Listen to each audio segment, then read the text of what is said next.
রাজ্যের পুজো অনুদান প্রত্যাখ্যান করলো আরো একটি ক্লাব। এবার পুজো অনুদান প্রত্যাখ্যান করেছে জয়নগর ক্লাব। আরজিকর কাণ্ডে বিচার পাওয়া যায়নি প্রতিবাদে পুজো অনুদান প্রত্যাখ্যান করলো তারা। পুজো অনুদান প্রত্যাখ্যান করেছে জয়নগরের 7 এবং 14 পল্লী সর্বজনীন। রাজ্যের 1,10,000 টাকা অনুদান তারা প্রত্যাখ্যান করলো। গতবারও রাজ্যের দেওয়া পুজো অনুদান নেয়নি এই জয়নগর ক্লাব।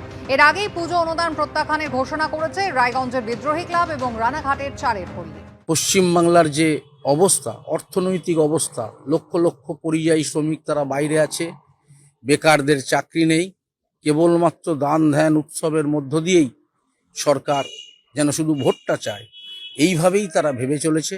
ফলে গতবারের 85,000 টাকাকে আরো লোভনীয় করার জন্য 25,000 টাকা বাড়িয়ে 1,10,000 টাকা করে দিল।